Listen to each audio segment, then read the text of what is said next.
नमस्कार विद्यार्थी मित्रांनो, या सेशन मध्ये आपण कायदा या घटकाचे महत्व म्हणजे काय, एमपीसी आयटी प्राचार्य गट ब जी एक्झाम होणार आहे त्यामध्ये आयटी प्राचार्याच्या एक्झाम मध्ये कायदा या विषयाचं किती महत्व द्यावं आपण, तर त्या दृष्टिकोनातून आपण इथं अत्यंत महत्वाच्या विषयावर चर्चा करणार आहोत.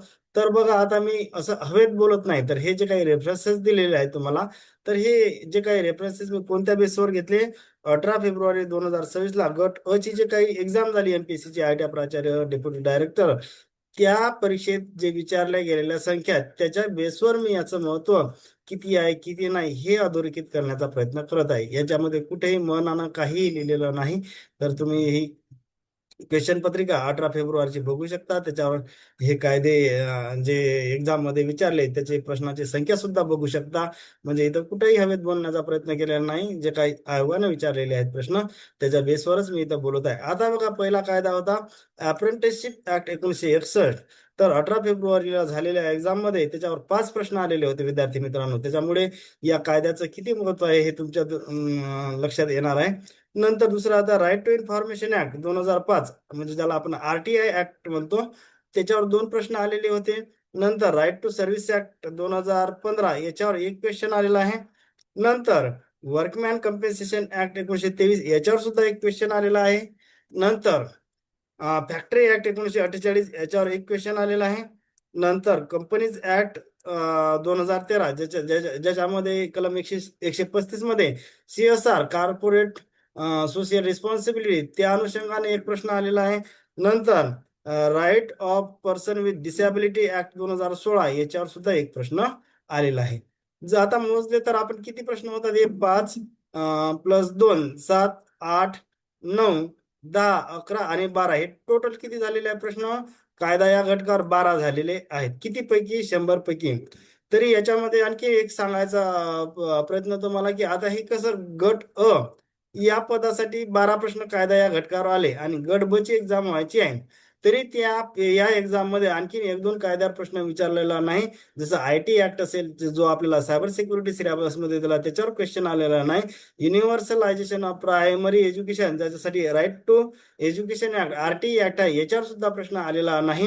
तर येणाऱ्या एक्झाम मध्ये या कायद्यावर कायद्यावर विचारल्या गेलेल्या प्रश्नाची संख्या 15 पर्यंत सुद्धा जाऊ शकते, हे लक्षात घेणं गरजेचं आहे. कारण की मी काय सांगितलं, गट ब मध्ये याच्यावर 2-3 कायदे विचारलेले नाहीत. कोणता? आयटी ऍक्ट विचारला नाही, कारण की आपल्याला सायबर सिक्युरिटी सिलेबस मध्ये दिला. नंतर युनिव्हर्सलायझेशन ऑफ प्रायमरी एज्युकेशन हा सुद्धा दिला सिलेबस मध्ये, म्हणजे त्याच्या अनुषंगाने right to education act RT act हे सुद्धा सिलेबसचाच पार्ट आहे. म्हणजे त्याच्यावर या 2 कायद्यावर प्रश्न विचारलेले नाही. त्यामुळे येणाऱ्या गट ब या एक्झाम मध्ये 15 पर्यंत या प्रश्नाची संख्या जर गेल्यास तर कुठलंही आश्चर्य वाटायला नको.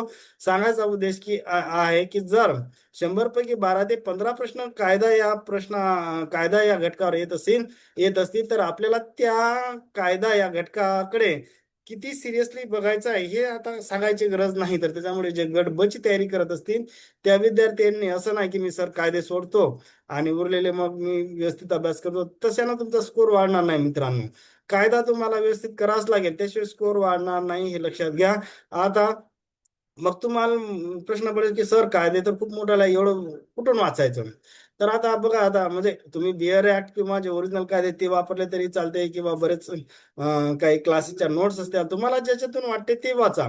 माझे पण याच्यावर कायद्यावर मी सगळे युट्यूबवर लेक्चर टाकलेले आहे.